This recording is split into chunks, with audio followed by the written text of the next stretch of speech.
Je vais demander votre autorisation. La session sera enregistrée. Vous pouvez avoir une copie de la session. Cette session, c'est uniquement pour garder donc les souches de cet échange.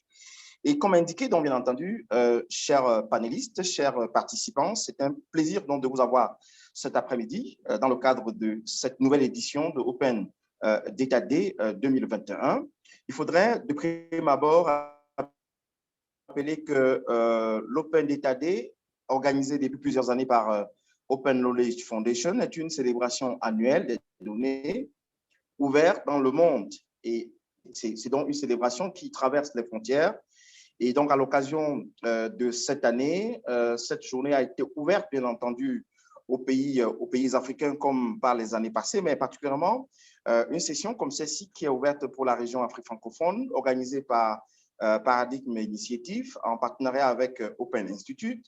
Nous disons merci à tous ceux qui ont été activement autour de cette session tout au long donc, de l'année 2021, également pour le cadre des données ouvertes, pour ce qui est des participants qui sont en salle. Donc, dans le cadre de cette célébration qui est autour de la protection des données de manière globale, une déclaration Restore Data a été donc rédigée par la société civile. Ceci, c'est pour mettre en alerte l'ensemble des questions liées aux données ouvertes, mais également liées aux données ouvertes en rapport avec le COVID-19 ou alors la COVID-19 pour la langue et autour donc de cette maladie, de cette pandémie dans les différents pays de l'Afrique francophone. Il y a eu assez de débats autour de ce qui devrait se passer sur des questions de données à caractère personnel, la gestion de l'information sur la maladie, sur les patients, sur les non-malades. Et autour donc, de cette information, il y a tout un ensemble de flux qui transgressent parfois en marge du respect des lois intérieures et des lois internationales. Alors, le thème de cette année, qui est donné pour un développement égal, a donc permis de pencher un regard sur les données ouvertes, devant renforcer la croissance de chaque pays, renforcer le développement égal à égal. Cette session est rendue possible cette année avec le soutien donc, du bureau du Common, donc de Foreign Commonwealth Development Office, qui est le FCDO. Et nous allons donc aborder un certain nombre de questions autour de ce panel. Les questions, elles sont nombreuses. Par exemple, quel type de données et de métadonnées sont accessibles au public en Afrique francophone? Des algorithmes sont utilisés pour analyser les données en Afrique francophone de manière générale, savoir si des accords de partage de données, des pratiques ou alors des politiques gouvernementales et d'autres documents importants ont été publiés ouvertement. Ça, c'est pour ce qui est de nos différents pays de la région Afrique francophone, mais également des questions sont et la société civile sont consultées sur la manière dont les données sensibles sont collectées et utilisées dans notre espace. Et enfin, et ce n'est pas la dernière question, bien entendu, sur laquelle nous allons échanger cet après-midi, savoir si les mesures appropriées ont été prises pour protéger les données à caractère personnel qui pourraient être utilisées pour identifier les individus, bien entendu, ou des groupes de personnes vulnérables. Ça, c'est en rapport avec la maladie. Vous le savez très bien, dans certains pays de l'Afrique francophone, il y a eu diffusion ou alors publication des informations des malades, parfois des morts sur les réseaux sociaux, notamment les plateformes Facebook et WhatsApp, ou alors sur certains sites web. Certaines motivations ne sont jusque-là pas identifiées. Alors, pour rendre notre session assez active sur les réseaux sociaux, vous pouvez utiliser le hashtag Open Data Day 2021 ou alors le hashtag Data Right ou alors hashtag Restore Data Right. Nous pourrons également, dans le cadre de votre publication sur Twitter ou alors sur Facebook, faire le handle de Action ou alors Open Institute et Paradigm HQ. Je vais partager cela dans le chat tout à l'heure. Et également la déclaration sur Restore Data Rights Declaration qui a été rédigée donc par la société civile sur les questions des données ouvertes. Et également à la fin de la session, vous aurez un survey que vous allez gentiment remplir pour donner votre impression sur la session de cet après-midi. Et comme je ne suis pas seul cet après-midi, merci encore parce que sont déjà avec nous. En réalité, en grande majorité, ils sont là. Le 8 mars, c'est dans quelques jours. On va donner honneur aux femmes. Je vais commencer par Doris Djeton Goudou, qui nous a rejoint depuis le Bénin et qui va donner sa voix à cette session. Bonjour Doris. Une présentation en 30 secondes ainsi que 1 minute, voilà, 30 secondes de présentation. Qui est Doris Djeton, s'il vous plaît? Merci Rigobert. Je suis Doris Djeton Goudou. Je suis journaliste et doctorante en sciences de l'information et de la communication. Il faut dire aussi que je suis membre de la société civile puisque je dirige une ONG qui travaille sur l'éducation au numérique et à l'information et comment est-ce que chaque citoyen doit de façon responsable se sentir appartenir à une communauté numérique, la citoyenneté numérique et autres. Voilà un peu ce que je peux dire. Merci, Doris. Vous serez certainement parmi les femmes qui vont faire valoriser les droits des femmes d'ici quelques jours, le 8 mars, lors de la célébration de la Journée internationale. Merci vraiment d'avoir accepté d'être parmi nous cet après-midi pour représenter et valoriser cette voix de femme. Merci encore. C'est gentil. Alors, de manière indirecte comme ça, je vais demander à Tidjani Marmat, à Doum, du Tchad, de nous faire une petite présentation avant qu'on commence. Tidjani Marmat.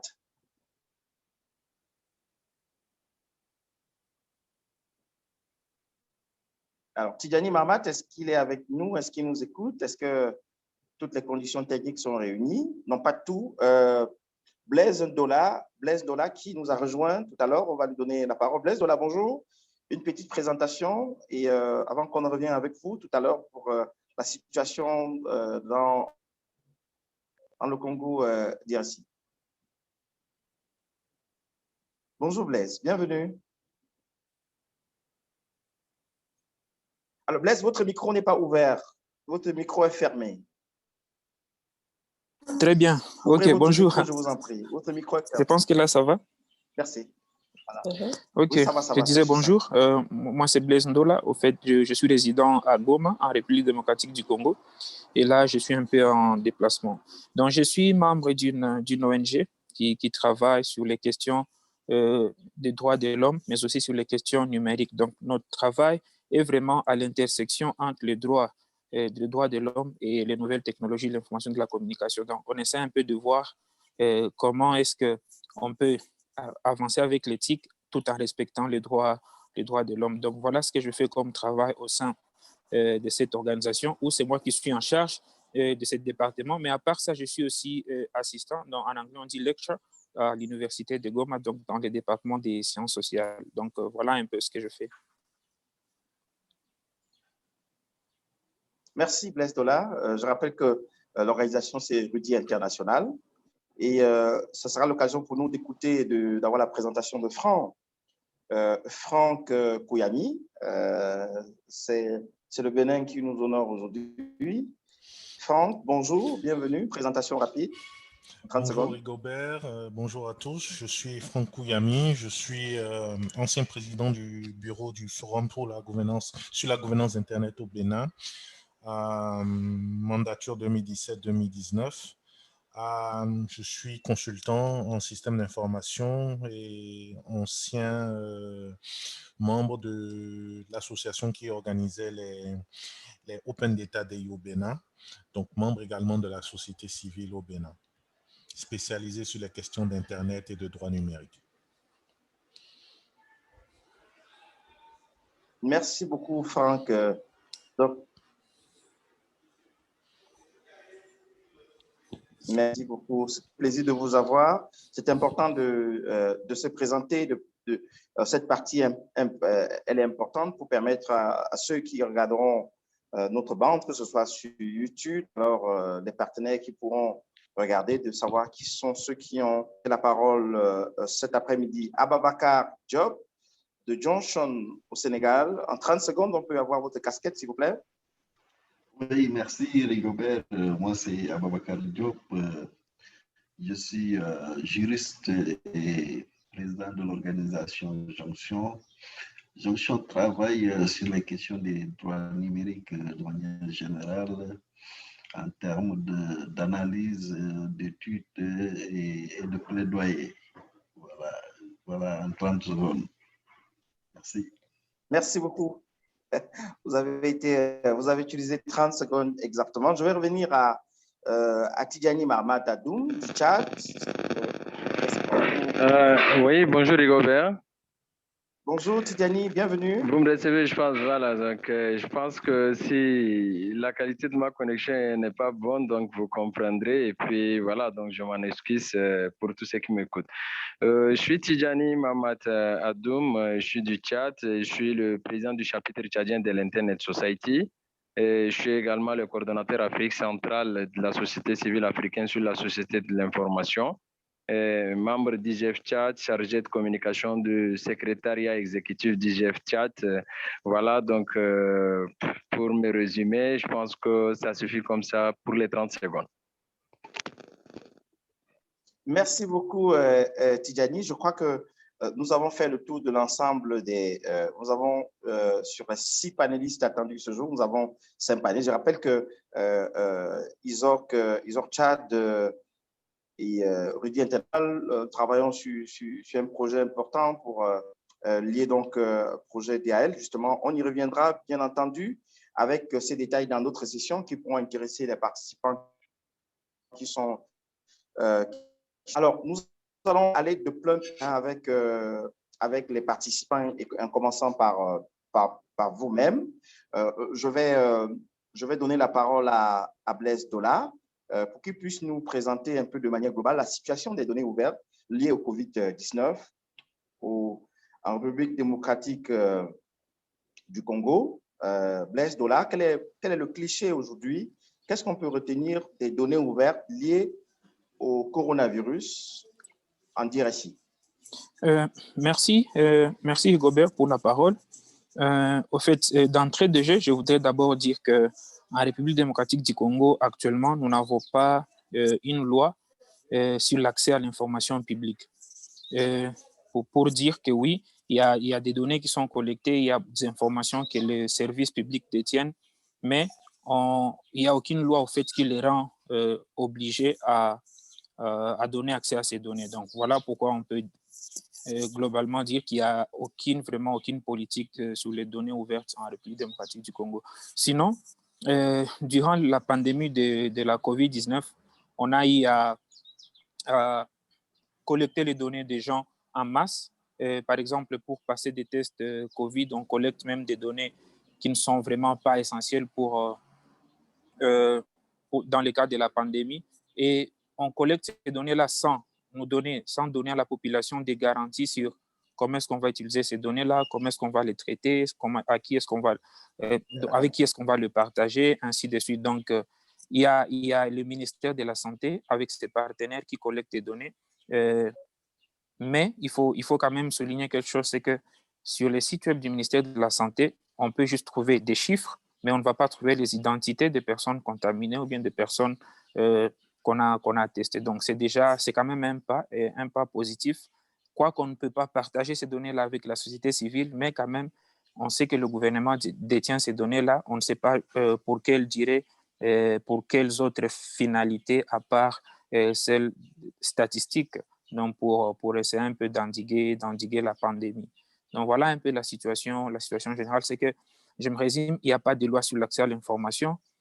Le gouvernement récolte les données, mais ne donne pas de garantie sur la sécurité de ces données-là, ne donne pas de garantie sur tout le processing, donc comment est-ce qu'on va utiliser ces données, comment on va les réutiliser, mais aussi on ne donne pas accès à ces données-là. Donc le gouvernement ne se sent pas obligé, d'autant qu'il n'y a aucune loi qui garantit aux citoyens l'accès à l'information publique. Donc je peux dire en quelques mots, voilà un peu la carte sur la situation des données personnelles en République démocratique du Congo avec ou bien pendant la période de la pandémie de COVID-19.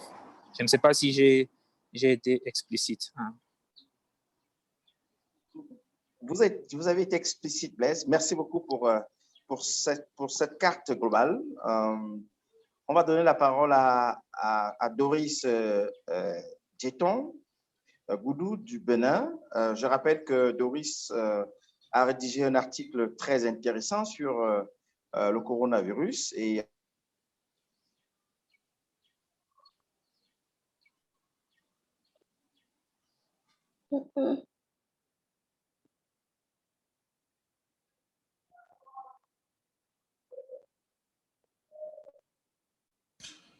Rigobert, on ne t'entend plus. Allô? Moi, je ne vous reçois plus.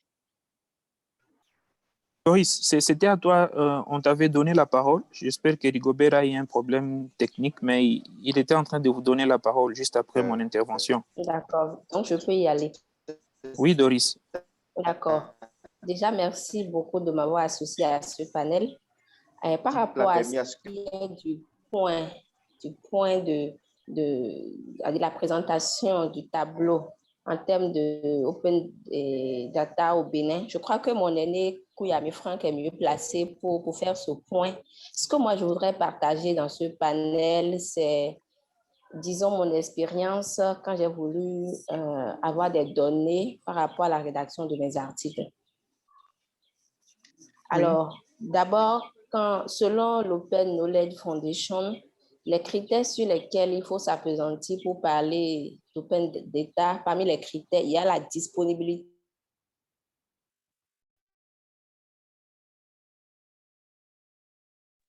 Oui, Blaise, Doris, on vous écoute. Désolé, il y a eu une interruption tout à l'heure, mais on vous écoute. Oui, Rigobert,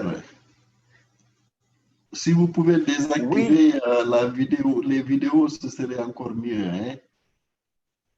OK, d'accord. Nous allons désactiver les vidéos. S'il vous plaît, Doris, est-ce que vous pouvez désactiver votre vidéo, je vous en prie, pour la meilleure qualité?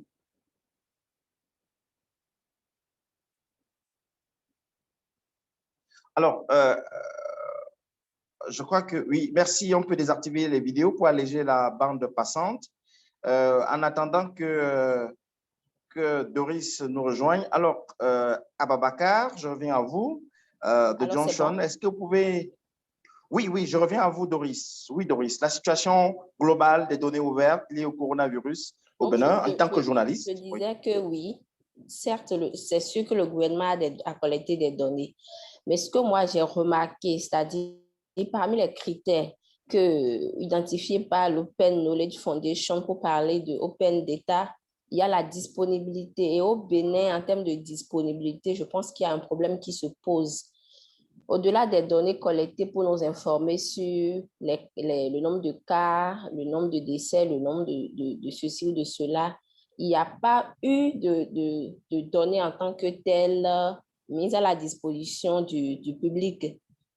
Quand je prends par exemple le rapport, il y a eu le rapport sur l'impact du COVID au Bénin, l'impact, disons, socio-économique. Ce rapport, c'est-à-dire prend en compte de façon globale, c'est-à-dire les conséquences de COVID sur certains aspects. Mais il n'y a pas de données sur des aspects assez pointus.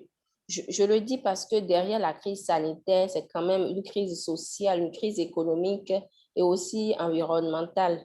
Donc, quand moi j'ai voulu travailler sur des thématiques données, j'ai été confrontée à cette difficulté-là d'avoir des données assez fiables qui peuvent servir de preuves, qui peuvent servir quand même d'éléments phares dans mes enquêtes.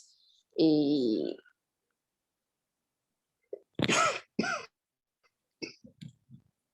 Et par exemple, j'ai postulé à un prix en juillet passé sur un prix organisé par le Comité international de la Croix-Rouge du Bénin sur le journalisme humanitaire.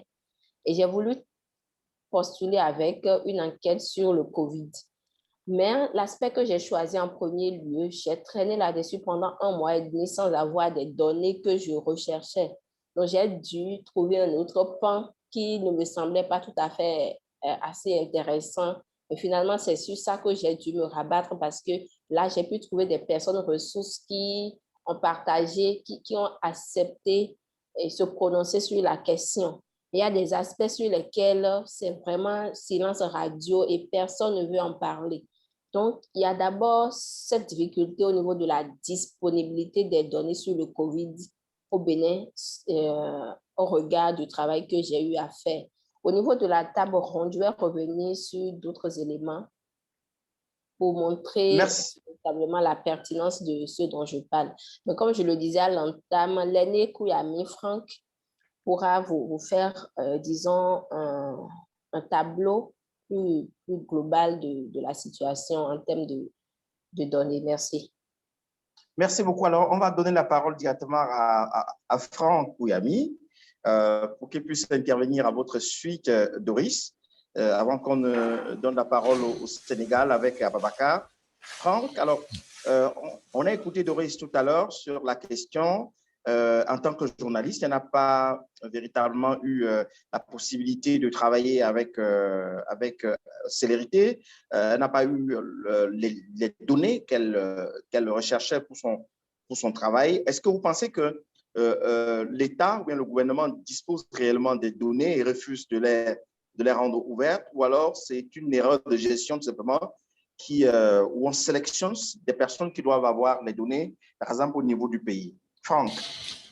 Oui, merci Rigobert, merci Doris. Alors, déjà, je commence par rappeler que l'accès à l'information est garanti quand même par la loi au Bénin. Il s'agit principalement du Code de l'information et de la communication, donc la loi 2015-07 du 20 mars 2015 qui porte Code de l'information et de la communication, qui stipule dans le chapitre 4 de l'accès aux sources publiques d'information, section 1, que tout citoyen a le droit d'accéder aux documents et aux renseignements détenus par un organisme public ou par ses agents dans l'exercice de leurs fonctions, et que ce droit s'exerce sur les documents ou renseignements qui soient conservés par l'organisme public ou par un tiers. Donc, il y a quelques restrictions qui ont été, bien sûr, établies quant à certaines catégories d'informations, donc les informations qui impliquent des secrets d'État ou bien qui mettent en jeu la sécurité nationale, qui ne peuvent pas être rendues publiques et qui ne peuvent pas être divulguées aux citoyens comme ça, juste sur demande. Mais sinon, le reste des informations détenues par un organisme public ou par les agents de cet organisme public devrait normalement pouvoir être obtenu par un citoyen qui en fait la demande. La vraie problématique que nous avons toujours eue au Bénin, c'est l'accès à la donnée, pas l'accès à l'information, parce que souvent l'information est présentée de façon agrégée, donc déjà traitée avec des agrégats qui sont déjà constitués et qui sont rendus publics via les différents canaux de diffusion officiels ou les canaux de diffusion privés, par exemple dans le cas des officines de presse privée. Mais la donnée elle-même, comme l'a souligné Doris tout à l'heure, qui permet d'arriver de calculer ces agrégats et qui peut être soumise à examen, à contre-examen par la communauté, elle reste difficilement accessible, même quand la loi fait obligation à ces officines publiques-là, à ces institutions publiques, de donner accès à ces informations-là aux citoyens qui ont fait la demande. Donc, c'est le vrai problème que nous avons. Il y a un problème de méconnaissance du dispositif et du cadre général, du cadre légal qui gouverne la gestion des données publiques. Il y a également, je pense, dans certains cas, une réticence également des personnes qui sont gestionnaires de ces données-là à fournir ces données simplement à cause de la culture du secret et de la culture de couvent qui caractérise beaucoup d'administrations. Malheureusement, ce n'est pas que le cas du Bénin, mais c'est général, où on a l'impression que la donnée posséder l'information vous met dans une position de force par rapport à vos interlocuteurs et que plus vous gardez la main sur cette information-là, plus vous avez de chances d'asseoir votre pouvoir, votre domination sur ces interlocuteurs-là. Donc, le problème soulevé par Doris n'est pas nouveau. La loi fait obligation aux différents organismes publics de rendre la donnée et l'information disponible aux citoyens qui en fait la demande. Il y a d'ailleurs même des initiatives locales, en particulier Benin Data Portal, qui sont censées agréger ces données-là en accès public, donc les données, les open data au Bénin. Mais il y a quand même une absence de collaboration des institutions dans l'ouverture de leur banque de données aux citoyens, dans l'interopérabilité des systèmes d'accès à ces données-là, parce que parfois la donnée est disponible, mais elle est présentée sous une forme qui n'est pas exploitable. Je veux parler des nombreux fichiers PDF, par exemple, qui ne sont pas indexés, qui ne permettent pas aujourd'hui d'en tirer de l'information et de soumettre à l'analyse automatique. Merci beaucoup, Franck. Merci pour cet éclairage sur le sujet. Merci encore. Nous allons écouter Ababakar du Sénégal. Alors, on le sait, le vaccin contre le coronavirus a démarré au Sénégal, bien entendu. Est-ce qu'on peut dire que les données, de manière générale, sont ouvertes au niveau du Sénégal liées au coronavirus, Ababakar? Oui, merci, Rigobert. Disons, au Sénégal, les données statistiques par rapport au nombre de cas, au nombre de guéris et au nombre de décès sont journalièrement communiquées. Donc, sur ce plan, il n'y a pas de problème. Disons, la problématique qui se pose, c'est la fiabilité de ces données. Beaucoup de personnes de la population doutent de la fiabilité de ces données. Il y a certes une communication des données, mais... Alors,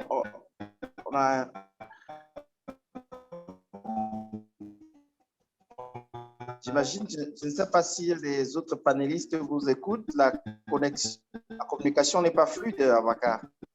Non, non, moi je ne le reçois plus. Alors, Ababakar, on ne vous reçoit pas 5 sur 5.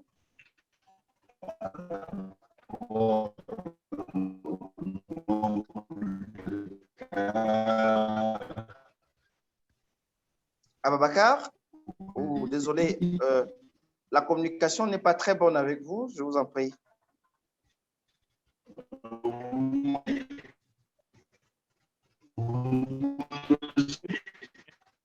Personne, comme ça, le temps qu'Ababakar Ok. Oui, on ne vous écoute pas véritablement. Hein, on ne vous écoute pas.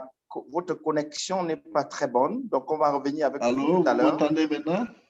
Oui, là c'est bon. Là, c'est bon. Rapidement, la situation au niveau du Sénégal, s'il vous plaît.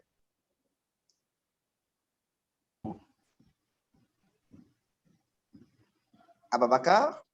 Oui, Rigobert, je vous entends.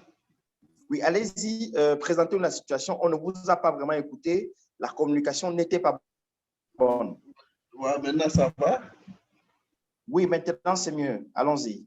Ok, c'est mieux. Alors, je disais qu'au Sénégal, il y a une communication journalière des données par rapport au nombre de cas, au nombre de guéris, au nombre de décès, etc. Ce qui est une bonne chose. Reste maintenant à savoir la fiabilité de ces données. Pour l'essentiel, beaucoup de personnes doutent de la fiabilité de ces données, etc. Ce qui est une problématique.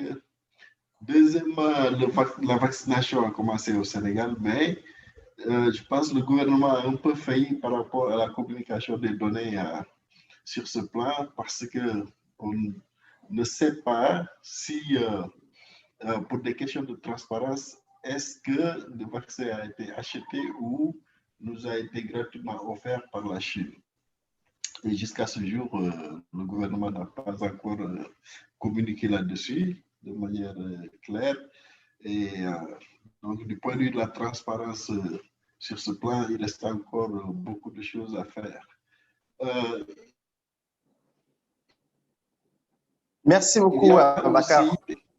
Oui, oui, oui, allez-y pour la suite. Oui, je veux dire, l'impact économique de le gouvernement communique les données économiques de cet impact en termes de nombre de pertes d'emploi dans l'entreprise fermée, etc. Donc, il n'y a pas de transparence par rapport à ces données. Aussi bien aussi, tant aussi au plan social aussi, il n'y a pas eu de communication pour le moment de données sur l'impact de la COVID. C'est bon, Rigobert, vous m'entendez? Merci beaucoup, Ababakar. On va revenir avec vous tout à l'heure dans le cadre de la table ronde pour plus de détails. Tidjani Marma, Tidjani, la situation globale au Tchad en matière de données ouvertes. Est-ce qu'on peut dire que la situation des données, est-ce que les données sont ouvertes au Tchad? On le sait, les frontières sont fermées, il y a un certain nombre de situations au Tchad. Alors, Tidjani, est-ce que vous pouvez nous éclairer sur ces données? Est-ce que les données sont transparentes en interne, même si en externe, on peut voir autre chose? Ok, merci Rigobert. Oui, comme tout le monde l'a présenté ici, je pense que pour le cas du Tchad également, les données sont ouvertes, même si elles ne sont pas totalement ouvertes. Je pense qu'il y a une bonne partie d'informations qui sont partagées avec la population. Et donc, je pense qu'à ce point, on peut déjà dire que les données sont ouvertes. Donc, quelle part il faut peut-être chercher à juger la transparence et peut-être la fiabilité de ces données partagées. Sinon, en termes d'accès, toute la population a accès, c'est-à-dire à toutes les informations par rapport à la gestion de cette pandémie. Surtout sur l'état d'évolution de la pandémie au sein, c'est-à-dire du pays. Là, chaque jour, on est informé de la mise à jour, en tout cas, des nombres de cas détectés, des nombres des cas dépistés, etc., et également du nombre exact, c'est-à-dire des cas de malades hospitalisés.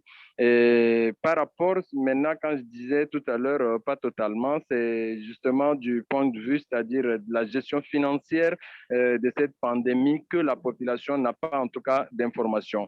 Bien qu'une bonne partie, c'est-à-dire de la population, a contribué, c'est-à-dire il y a des opérateurs économiques qui ont mis la main dans la poche pour aider, c'est-à-dire le gouvernement à pouvoir c'est-à-dire riposter contre cette pandémie. Et il y a également de bonnes volontés extérieures qui ont aidé le pays. Et il y a également l'assistance, c'est-à-dire de la Banque mondiale à tous les pays. Et nous savons ce qui est entré, mais nous ne savons pas ce qui a été utilisé, ce qui reste, c'est-à-dire la gestion exacte de la finance de cette coordination n'est pas connue et les informations ne sont pas données également par rapport à cette gestion. Sinon, sur le point de vue de recherche, c'est-à-dire par rapport, c'est-à-dire au vaccin et tout ce qui va avec, ici également, il y a en tout cas des professeurs, il y a des étudiants, il y a des académies qui essayent, c'est-à-dire de chercher certaines choses parce que la médecine traditionnelle est vraiment avancée sur le Tchad, mais on n'a pas, c'est-à-dire le rendu de leurs recherches, on n'a pas des informations par rapport à leurs recherches, mais sinon, on sait qu'ils sont soutenus également par le même fonds de la gestion de cette maladie. Et donc, globalement, nous pouvons dire qu'on a quand même des informations, mais pas à suffisance. Donc, pas à suffisance. Je peux me limiter là et répondre à des questions et participer également au débat avec les autres. Merci. Merci beaucoup, Tidjani. Je crois que on va permettre aux participants de réagir à la fin. Je vous en prie. et entamer directement avec la table ronde. Ça, c'est pour permettre à ce que ce soit consistant, ce que nos participants pourront échanger avec nous d'ici à là. Donc, je vais donc introduire cette fois-ci avec tous les participants et la parole sera à qui pourra la prendre, principalement les conférenciers.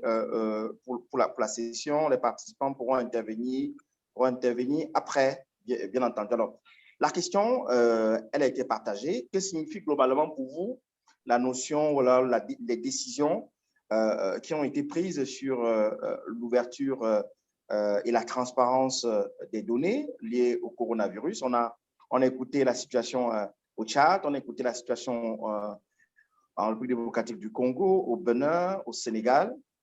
Alors, globalement, qu'est-ce qu'on peut retenir sur ces décisions qui sont prises en Afrique francophone? Qu'est-ce qu'on peut retenir sur ces décisions? Que signifie tout cela globalement? Blaise, oui, Blaise. Oui, Blaise. Oui, au fait, je voudrais dire que par rapport à la situation globale, je pense qu'il y a des choses qui doivent se faire d'abord en amont, c'est-à-dire avant bien sûr de dire qu'il faut disponibiliser les données, il faut ouvrir les données. Moi, je pense que la base ou bien la première étape serait de mener un plaidoyer ensemble pour que dans beaucoup de pays africains, qu'il y ait des lois sur l'accès à l'information publique. Ça, c'est le début du commencement, si je peux le dire. Donc, c'est par là qu'il fallait commencer le combat. Et tous les pays africains ne sont pas au même niveau. C'est-à-dire, il y a des pays qui ont avancé, il y a des pays qui sont encore en arrière. Et donc, quand on dit qu'il faut ouvrir les données sur la COVID-19, alors qu'il y a d'abord un préalable juridique qui n'est pas encore bien fixé, c'est que là, on y va vraiment sans toutes les garanties. Donc, je peux dire que dans beaucoup de pays africains, selon le témoignage des amis que je viens d'écouter, ce n'est vraiment pas les données ouvertes. On disponibilise des données déjà traitées, donc juste des résultats. Et comme notre collègue du Bénin l'a dit, des fois, on vous disponibilise des documents en PDF, OK? Et c'est impossible de collecter les données directement depuis un PDF. Il faut passer par les data scrapping, beaucoup de techniques. Donc, il y a d'abord ça. Mais aussi, dans notre pays, par exemple, en République démocratique du Congo, il n'y a pas de portail officiel des données. Donc, il n'y a pas un portail officiel en ligne où tu peux retrouver des données que tu peux réutiliser, partager comme tu voulais. Donc, moi, je pense que juste mon apport en cette journée, si je voudrais que lorsqu'on va à chaque fois célébrer cette journée, qu'on essaie un peu de faire un bilan et de voir combien de pays africains ont des lois sur l'accès à l'information publique. Ça, c'est une chose. La deuxième des choses, je m'excuse, il y a un avion qui passe. La deuxième des choses, il faut aussi se demander, il y a la loi, oui, mais est-ce que les données, désolé, je suis tout près de l'aéroport. Oui. D'accord. Est-ce que les données qui sont ouvertes sont accessibles? Ça, c'est une deuxième problématique. Est-ce que les données qui sont disponibilisées ou bien qui sont ouvertes peuvent être réutilisées facilement? Ou bien est-ce qu'on donne vraiment les données avec beaucoup plus de détails? Ça, c'est vraiment un problème. Et le dernier point pour cette intervention ici, pour moi, c'est de savoir il n'y a pas de clause de confidentialité lorsque on donne nos données, par exemple, au gouvernement ou au ministère de la Santé. Je me suis fait tester à plusieurs reprises. J'ai donné mes identités, mes adresses, téléphones et consorts, mais sans signer une clause de confidentialité, sans savoir avec qui le gouvernement va partager mes données, ainsi de suite. Donc, je me résume. Pour moi, la bataille que nous devons mener, il faut faire un effort pour qu'il y ait une loi sur l'accès à l'information publique dans tous les pays africains. Et à part cela, il faut que le gouvernement puisse disponibiliser des portails, des données où on sait aller et retrouver toutes les données en un seul endroit. Et lorsqu'on part retrouver ces données-là doivent être réutilisables et accessibles, mais aussi on doit les confronter avec la réalité, parce que souvent on peut dire des choses, on peut bien publier des choses, mais qui ne sont pas réelles. Et comme on n'a pas accès à ces données-là, on ne sait pas vraiment les confronter avec la réalité. Voilà un peu ce que moi je peux dire en cette journée. Jusque-là, au fait, avec les débats, j'espère qu'on pourra enrichir et au fur et à mesure qu'on évolue. Donc, voilà un peu la situation en RDC et dans quelques pays, selon ma connaissance, au fait. Merci. Merci beaucoup, Blaise. Je ne sais pas si c'est Ababakar, Sissi Tidjani, Franck, qui voudrait prendre la parole, ou alors Doris, pour nous expliquer un peu ce que signifient ces lois, ces décisions qui sont prises concernant les données ouvertes ou alors la transparence des données en Afrique francophone liées au Covid-19. Bien entendu, on a écouté Blaise qui, de manière globale, souhaiterait qu'il y ait une loi sur les données ouvertes, bien entendu, et qu'il faudrait commencer par là, même avant de se poser des questions sur les données liées au coronavirus, parce que le coronavirus vient bien après, alors qu'il y a d'autres données, donc des personnes en ont besoin. Réaction? Oui. Franck? Oui. Oui, Franck, d'abord. Oui, alors, je partage complètement l'avis de mon prédécesseur sur la question que la question de l'accès aux données est une question déjà qui préside à toutes les cas particuliers, à tous les cas particuliers qu'on peut avoir avec le Covid-19, avec d'autres situations qui peuvent nécessiter, par exemple, des dispositions particulières. On est dans la pandémie du Covid-19, on se demande très bien, et à juste titre, ce qui est fait de la masse de données collectées sur nous à chacun des tests, ainsi de suite. Quelle est la gouvernance autour de cette donnée-là et quelle exploitation en est faite. Même dans le cas où la loi ou le cadre légal existe et que les dispositions sont inscrites pour garantir l'accès aux données, il y a une vraie question de culture au partage des données qu'il faudrait soulever et ce panel est l'occasion pour moi de revenir sur ce point. Parce que la méconnaissance de la loi n'est pas la seule cause de non-mise à disposition des données dans nos administrations et par nos administrations. C'est la réticence des agents véritablement à partager les données. Et je m'étais déjà penché dessus tout à l'heure et je voudrais revenir dessus en disant que ce refus de rendre l'accès à l'information publique systématique peut se cacher sous plusieurs prétextes farfelus, tout simplement parce qu'on n'a pas les autorisations nécessaires, parce que le chef n'a pas encore visé la demande, parce que c'est des informations sensibles. Pourtant, les dispositifs pour anonymiser les données, les rendre et protéger les données personnelles existent. Les techniques pour les réaliser de façon opérationnelle existent. Et il y a malheureusement dans beaucoup d'administrations cette réticence-là, cette inertie à faciliter aux citoyens l'accès aux données. Dans beaucoup de situations, on peut être amené à se poser la question des motivations qui peuvent pousser les personnes à agir ainsi.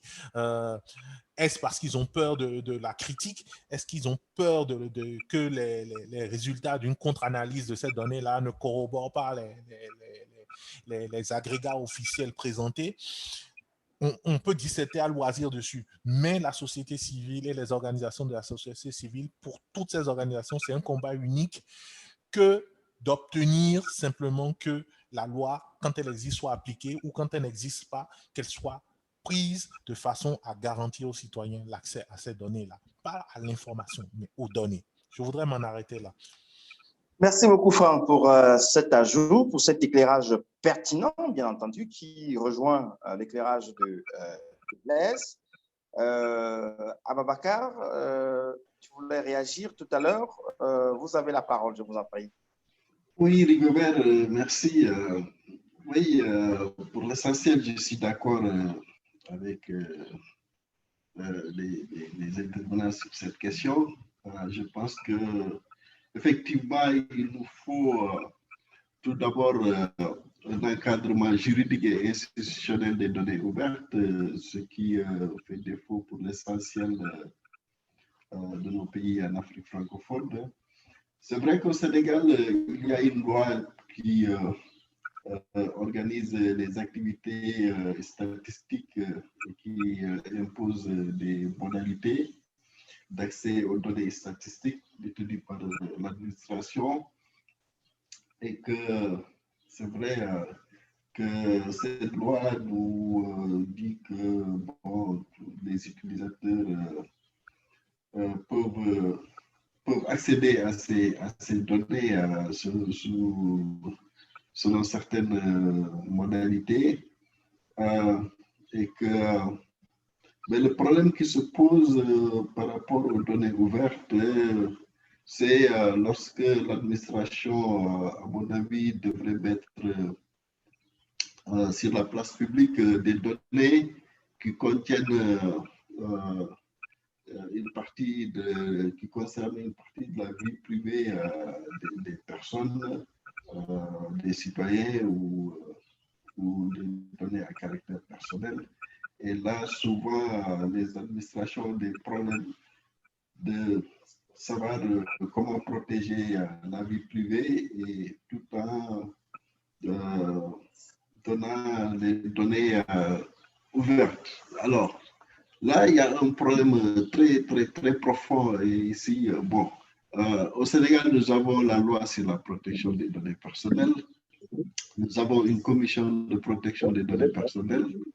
Et c'est cette commission, pour l'essentiel, qui gère toutes les données à caractère personnel qui concernent une personne.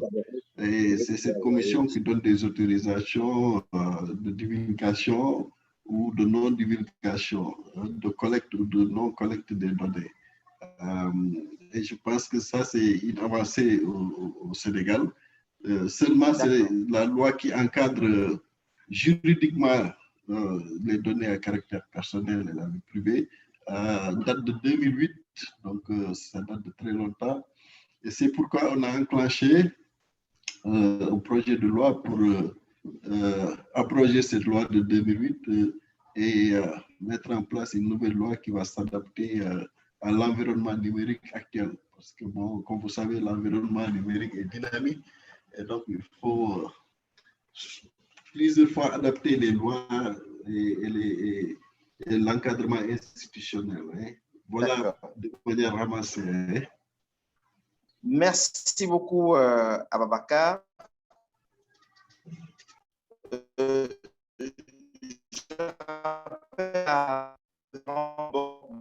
Jean-Louis, nous allons donner la parole tout à l'heure lorsque nous allons aborder les trois questions. Vous aurez la parole tout à l'heure. Alors, la question concernant la mise en œuvre d'un accès équitable aux données cruciales au traitement et au vaccin du Covid-19 en Afrique francophone. Je voudrais poser cette question à Doris ou alors à Tidjani. Comment évaluez-vous la mise en œuvre de l'accès équitable aux données cruciales liées au traitement et liées au vaccin du Covid-19 en Afrique francophone? On le retient déjà dans la première prise de parole de Ababakar par rapport au vaccin, la vaccination qui a commencé au Sénégal, par exemple. Il a bien précisé qu'il y a un manque de transparence lié donc à cette opération de vaccination, mais également sur l'aspect financier, il y a un manque de transparence. Alors, Doris, comment évaluez-vous cela en tant que journaliste et ayant travaillé profondément sur le sujet?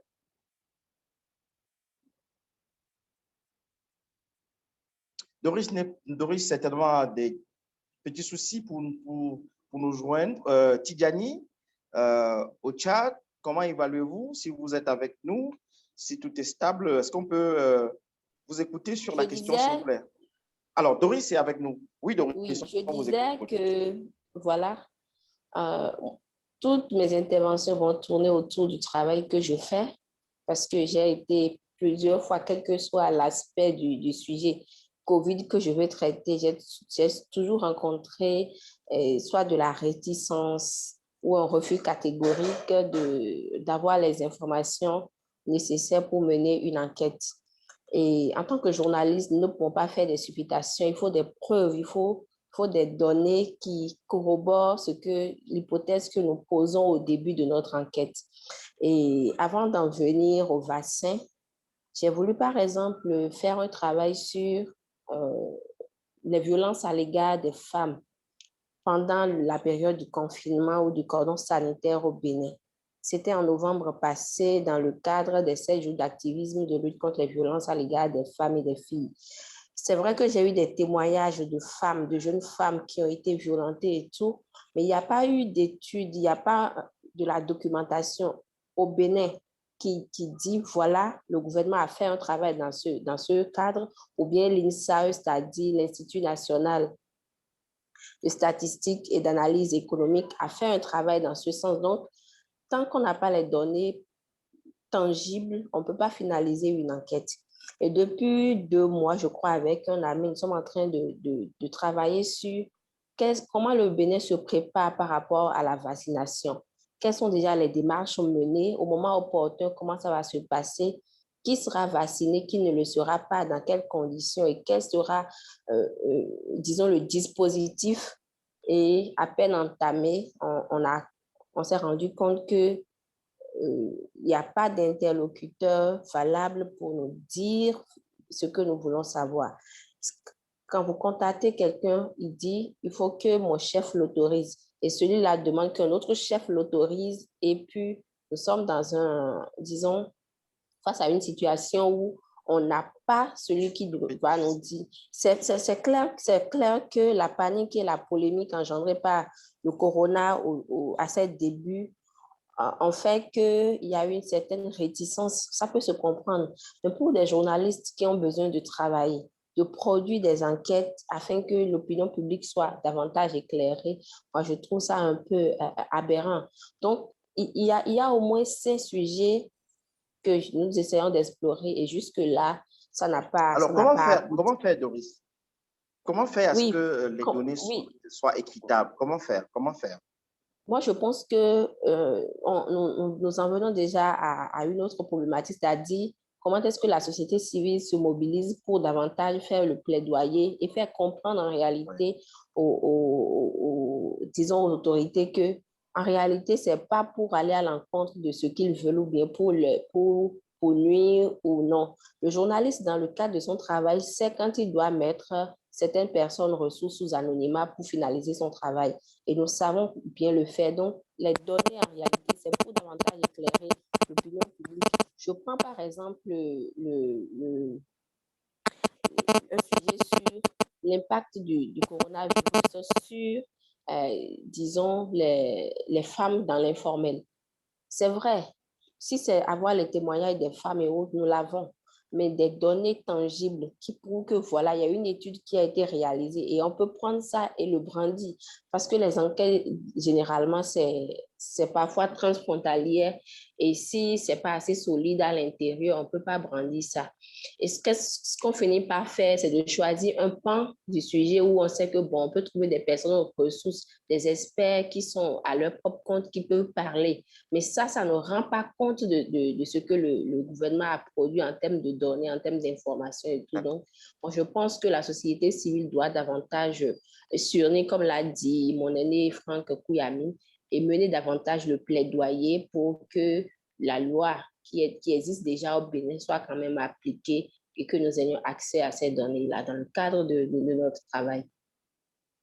Merci beaucoup, Doris. Merci pour cet éclairage.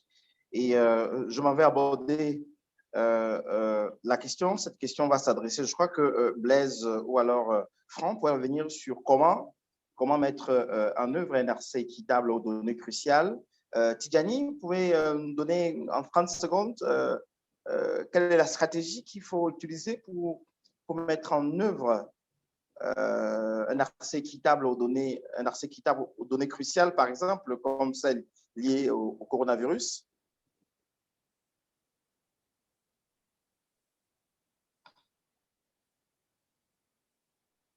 Alors, Tidjani, je ne sais pas si Blaise, Franck pourrait apporter cette contribution. Oui, Blaise. Alors, puisque vous avez... oui. Je rappelle que vous avez demandé la mise sur pied d'une loi sur les données publiques. Alors, pour les données réellement cruciales, comme celles liées à la santé ou alors d'autres sujets sensibles, quelles sont les stratégies à mettre sur pied, Blaise, par exemple? Oui, en effet, l'ouverture des données ne veut pas dire la violation des données à caractère personnel. Là, il faut vraiment mettre cette nuance-là. C'est que nous, quand on veut accéder aux données publiques par rapport à la pandémie, par exemple, du corona ou bien à d'autres sujets très importants, on ne veut pas exposer des gens. Nous, on veut, par exemple, des données qui sont impersonnelles parce que c'est possible de rendre impersonnelles des données et puis de les partager de les ouvrir à la population. Bien sûr qu'on ne voudrait pas avoir une liste, par exemple, de tous les malades du coronavirus sur un site web pour se dire que non, ok, voilà, là, les données sont ouvertes. Non, non. Nous, une solution ou bien une stratégie serait de rendre ces données-là impersonnelles, mais par exemple, d'essayer un peu de dire, par exemple, la localisation, les gens de travail, et tout, des données qui peuvent aider, par exemple, des chercheurs comme la journaliste, notre collègue du Bénin, ou bien les chercheurs comme nous, par exemple, qui sommes dans les domaines scientifiques. Donc, moi, je pense que la solution serait de rendre des données impersonnelles, mais aussi il faut vraiment une très forte sensibilisation parce que même nos acteurs étatiques eux-mêmes ne comprennent pas l'importance d'ouvrir les données. Souvent, ils pensent qu'ouvrir les données, on peut utiliser ces données-là contre eux. Mais moi, je pense qu'en retour, il faut les sensibiliser, leur montrer que l'ouverture aux données nous permet de savoir la situation réelle. Parce que des fois, on peut demander plus alors qu'on a moins de ressources. Mais si on est au courant des ressources que nous avons, on ne pourra pas demander plus par rapport à nos ressources. Mais c'est par exemple ce flou qui règne dans les traitements des données très essentielles comme le budget, le financement et par exemple la démographie et consorts, ce sont des données très importantes et qui peuvent aider même les acteurs de la société civile à planifier des actions ou bien des activités de développement. Donc, moi, je pense que la stratégie, il y a la part des responsabilités des gouvernants, il y a aussi la part des responsabilités de nous, membres de la société civile, qui ne devons pas être trop exigeants et demander ce qu'on ne pourra pas avoir, mais plutôt demander l'essentiel, le strict minimum, et de la part du gouvernement aussi de disponibiliser ces données-là impersonnelles et importantes qui peuvent aider dans les recherches ou dans la planification des activités de développement. Donc voilà un peu, selon moi, les stratégies que je pense qu'on peut utiliser pour arriver à amener les décideurs ou bien les acteurs étatiques à ouvrir les données, à les rendre disponibles et à faciliter la tâche à la société civile. Voilà un peu ce que moi j'ai comme stratégie à proposer. Merci Blaise. Il est 15 heures, et on va permettre aux participants de réagir. Révérend Mbok Baya Jean-Moïse, on vous écoute, votre commentaire, votre analyse sur les données ouvertes. Vous êtes au Cameroun, bien entendu. Bonjour. Bonjour. Bonjour. Oui, on vous écoute, votre commentaire, votre observation. On vous écoute, révérend. Alors, merci de nous avoir donné la parole et je profite pour dire que le principe de données ouvertes au Cameroun, il y a quelque chose de connu par la société civile. Et au niveau du Cameroun, nous avons la loi sur la bonne gouvernance qui, dans l'un de ces articles, donne déjà que les données peuvent être ouvertes. Là, il parle d'une notion de données. Mais maintenant, je dis particulièrement sur les données du Covid, est-ce que les données du Covid-19 sont disponibles? Ça, ce n'est pas, c'est ce qui est difficile de dire qu'on peut les retrouver.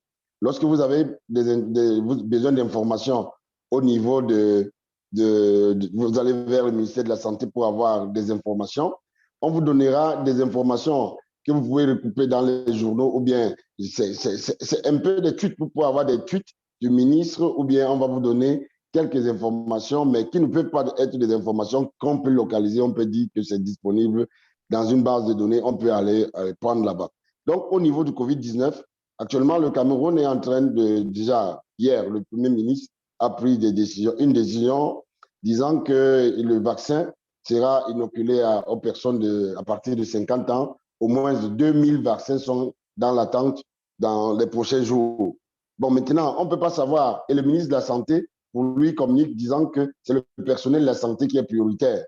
Bon, on ne peut donc pas savoir, d'ailleurs, si pour arriver déjà au niveau du vaccin ou bien parler de vaccin au niveau du Cameroun, les données qui nous permettent à la population ou même à la société civile de savoir exactement si la comorbidité des gens qui sont supposés prendre le vaccin ou bien quel est même le taux réel de personnes infectées par la COVID-19, on ne peut pas avoir ces données. Donc, au niveau du Cameroun, il est difficile de pouvoir avoir des données ouvertes, parler de données ouvertes maintenant. La société civile se mobilise. Il y a par exemple la la société civile Afro Leadership qui nous mobilise un peu dans les digital rights et appelle la société civile à se mobiliser autour de ces actions pour pouvoir être capable de parler des données ouvertes. Mais jusqu'à présent, au niveau du Cameroun, rien n'est concret. Il faut donc que la société civile puisse se mobiliser pour un plaidoyer. Plaidoyer pour d'abord avoir des textes d'application de la loi de la bonne gouvernance. D'abord, elle-même, société civile, à se mobiliser, à comprendre d'abord qu'il est nécessaire de parler de données ouvertes au Cameroun, parce qu'actuellement, ce n'est pas toute la société civile qui parle de données ouvertes. C'est encore une question qui est encore une question mystère dans les pensées des gens. Donc, il est question, au niveau du Cameroun, déjà, de pouvoir sensibiliser, vulgariser la notion de données ouvertes. Et après, lorsque la société civile maîtrisera cela, remonter maintenant vers le gouvernement pour pouvoir faire un plaidoyer, pour pouvoir dire il faut même mettre les données ouvertes, disponibles par rapport au Covid-19. Voilà un peu ce que je pourrais dire. Merci beaucoup, Révérend. Merci au travail de Afro Leadership sur la question au niveau local et relativement au travail des autres organisations de la sous-région Afrique francophone. Alors, contribution, Arnaud, de la Côte d'Ivoire, une réaction. Vous allez nous excuser, on a débordé légèrement en quelques minutes. Arnaud, oui, Arnaud. Oui, la situation en Côte d'Ivoire. Rebonjour à tout le monde. En Côte d'Ivoire, j'abonde dans le sens parce que c'est le même climat que vient de décrire le révérend au Cameroun. La société civile, malheureusement, ne s'est pas véritablement spécialisée dans tout ce qui est revendication de données. Hein? Il faut dire que depuis le déclenchement de la crise sanitaire du Covid, je veux dire depuis environ un an, le gouvernement fait l'effort tout de même de faire un point journalier, le nombre de cas détectés, le nombre de cas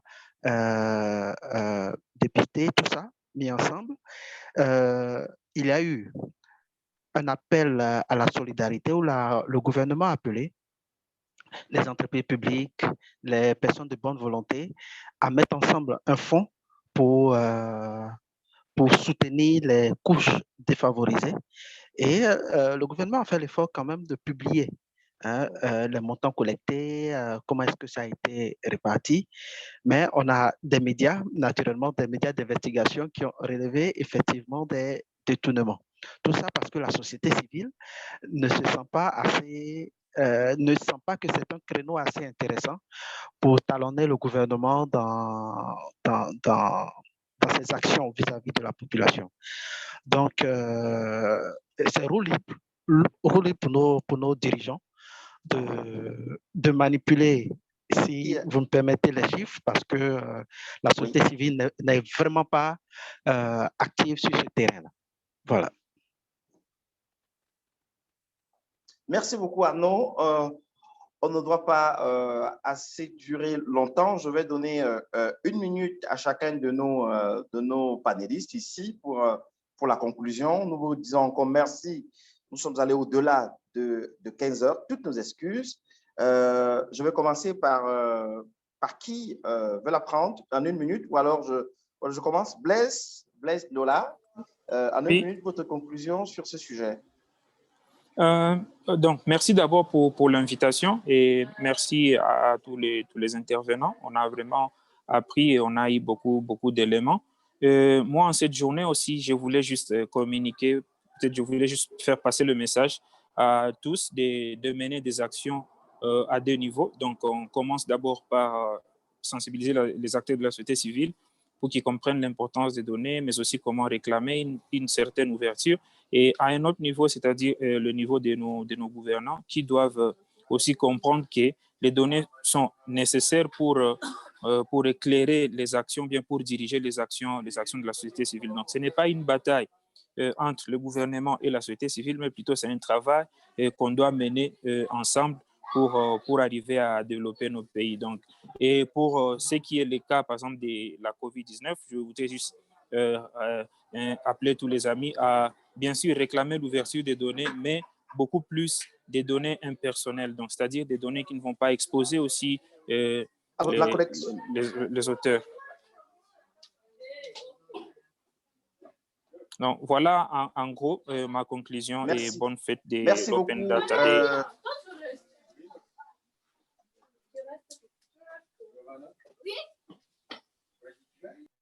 Merci beaucoup, Blaise, depuis RDC. Doris, en 1 minute ou alors en 30 secondes, votre conclusion. Tidjani, Franck Koyami.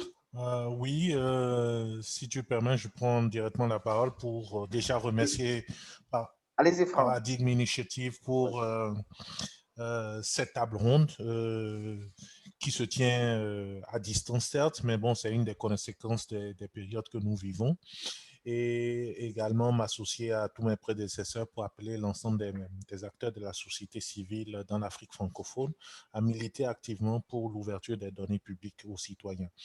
Il s'agit là quand même d'un des signes forts d'un gouvernant de transparence dans sa gestion et d'ouverture à la critique quand même et à la contre-évaluation de ces déclarations et de ces dires. Donc, à terme, pour nous, un des leviers par lesquels le citoyen peut exercer son action de contrôle et donc participer activement à la gouvernance de la cité et du pays. Donc, sur ces mots, j'aimerais vraiment remercier tout le monde et remercier encore une fois Paradigme Initiative. Merci. Rigobert. Merci beaucoup, Franck. Merci. Oui, Doris, dit-on? Voilà, merci. Je voudrais aussi te remercier pour l'opportunité, remercier Paradigme Initiative et tous les panélistes. Ça a été très enrichissant à mon humble avis. Je pense que ici au Bénin, la société civile est suffisamment sensibilisée sur l'open data. Ce qui a lieu de faire maintenant, c'est de travailler en synergie pour porter un plaidoyer à l'endroit du gouvernement. Et dans ce plaidoyer, on n'occultera pas le travail que font les journalistes pour que dans leurs enquêtes et investigations, ils aient vraiment l'accès aux données dont ils ont besoin pour davantage éclairer l'opinion publique. Et je pense que c'est tout le monde qui y gagne. Ce n'est pas une bataille entre le gouvernement, la société civile, les journalistes, mais c'est un travail complémentaire. Et je pense qu'avec un plaidoyer, des sensibilisations, nous allons y arriver. Encore merci.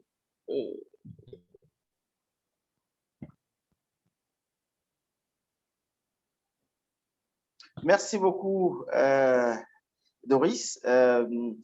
Blanchard, Blanchard, qui est votre compatriote, justement, il n'a pas pu réagir, mais il a laissé quand même une contribution dans le chat. Vous pouvez le copier et le coller, ou alors Blanchard pourrait nous envoyer le lien de la contribution pour qu'on puisse partager à tous les speakers, pour les panélistes. Ababakar, Tidjani, si vous êtes là, oui, en 30 secondes, conclusion en 30 secondes. Merci Rigobert et merci de m'avoir fait participer à ce panel. Et merci aussi aux autres panélistes. Et comme nous le savons, les données ouvertes ont comme finalité la transparence, la redevabilité et la lutte contre la corruption. Alors, je pense que Blaise a bien fixé la stratégie et le plaidoyer qu'il faut faire. Mais j'ajoute aussi que c'est vrai qu'au plan national, souvent on réfléchit en Afrique en termes de local. Alors que je pense que c'est des problèmes globaux qui se posent à beaucoup de pays d'Afrique de l'Ouest, etc. Donc, si on veut des solutions locales à des problèmes globaux, ça pose souvent des problèmes d'applicabilité après dans nos pays. Ouais. Et je pense qu'on doit réfléchir dans un sens global et en réseau, voir comment on peut proposer à la CEDEAO, à l'Union africaine, etc., au niveau régional d'abord, comment encadrer du point de vue juridique et institutionnel les données ouvertes pour essayer de trouver des solutions globales. Voilà. Merci. En résumé en 30 secondes. Merci. Merci beaucoup, Ababacar. Je vous invite à prendre l'enquête qui est dans le chat. Je rappelle que les données de l'enquête seront ouvertes aux ayants droit, bien sûr. Tidjani Marmat. Tidjani, en 30 secondes. Oui, excusez-moi, je t'ai coupé un bon moment, donc c'est mon micro qui a déconné. Je vous écoutais quand même. Mais alors, en 30 secondes, en conclusion, s'il vous plaît. Oui, en 30 secondes en conclusion, bon, voilà, en tout cas, je voudrais juste répondre à toutes les questions que vous m'avez posées, mais malheureusement, comme j'ai 30 secondes, je pourrais dire que le chat est un bon exemple par rapport, en tout cas, à tout ce qui est donné ouvert, à tout ce qui est droit de l'accès à l'information. Donc, je crois qu'on a ratifié presque toutes les conventions internationales, même le dernier qui est la convention de l'Union africaine sur la protection des données à caractère personnel. Le Tchad l'a également ratifié, c'est le 6e pays en Afrique. Et je crois que, voilà, donc, mais toutefois, on ne peut pas dire qu'on est un bon élève sur ce sujet-là. Il y a beaucoup de travaux en cours, il y a beaucoup de projets sur lesquels nous-mêmes, on est en partenariat avec SDL également pour pouvoir, c'est-à-dire pour pouvoir améliorer et rendre, c'est-à-dire meilleur tout ce qui est attrait, c'est-à-dire au sujet des droits d'accès au numérique. Je peux me limiter là et peut-être on aura d'autres occasions pour mieux s'informer, pour mieux échanger sur la situation et l'évolution, c'est-à-dire des droits à l'accès au numérique. Merci bien, Rigobert, pour cette opportunité que vous nous avez donnée. Merci à tous les participants. Merci également aux autres conférenciers. On aimerait bien avoir, c'est-à-dire d'autres occasions. Merci. Bonne soirée. Merci beaucoup, Tidjani. C'est nous qui vous remercions. Merci encore à tous ceux qui ont pris le soin de participer à cet échange, à cet atelier. Je rappelle que nous sommes un samedi et on comprend bien que vous retrouvez tous, disons en grande partie, sur le panel. C'est un grand plaisir pour nous, surtout pour l'Open Data Day 2021. Comme on a précisé, tout ceci dans le monde est rendu possible grâce au soutien du FCDO et nous serons reconnaissants envers vous d'une autre manière. On va dire merci donc à Tidjani Marmat Adoum du Tchad. On va dire merci à Franck Kouyami du Bénin. On va dire merci à Blaise Dola de la République démocratique du Congo. On va dire merci à Doris Dieton Goudou du Bénin également. On va dire merci à tous les participants qui nous ont rejoints cet après-midi pour échanger avec nous. Nous allons partager la vidéo de cet échange avec vous dans les prochains jours.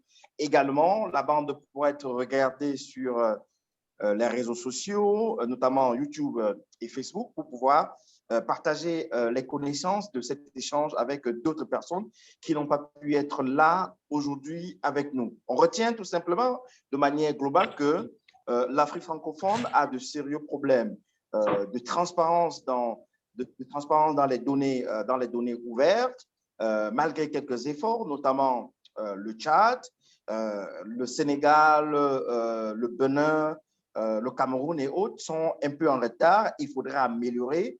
Pour améliorer, comme a précisé un panéliste, il faut mettre d'abord ce qui est une loi sur les données ouvertes de manière générale, mais également qu'il y ait une volonté politique au niveau international, inclus, bien entendu, comme a précisé notre panéliste, bien entendu, Ababacar, qu'au niveau des grands réseaux régionaux, au niveau des États, que l'on puisse introduire un certain nombre de mécanismes pour demander aux États de respecter les données à caractère ouvert ou les données ouvertes. Merci encore à tout le monde. Je vous remercie et n'oubliez pas de prendre l'enquête qui est partagée dans le chat. Nous allons vous revenir pour les prochaines occasions, pour d'autres sessions. Merci, au revoir et très bon week-end, très bon samedi. Bye bye. Merci. Merci, au revoir. Merci, au revoir. Merci, au revoir. Merci. Merci, bye. À plus tard. Merci, merci. Ravi de vous avoir eu aujourd'hui. Vraiment, c'est pertinent. Ça montre combien de fois ce sujet est pertinent, intéressant. Merci encore, merci. Merci. Merci et au revoir, Rigobert. Merci, France. Ça a été ravi de couler le visage à la voix. Merci. Justement, on aura des occasions où ça va se faire physiquement et je crois que ça sera un plaisir. Ouais, ce sera un plaisir également. Rigobert, quand tu avais été déconnecté, je suis devenu hôte de la réunion. Je peux arrêter l'enregistrement? Oui, vous pouvez arrêter l'enregistrement justement et dès que ça sera possible, nous partager votre lien. Alors, nous avons un lien qui continue, mais comme on a eu une petite section d'interruption, partagez le lien avec nous dès que vous allez, dès que vous allez arrêter l'enregistrement. Merci beaucoup. D'accord.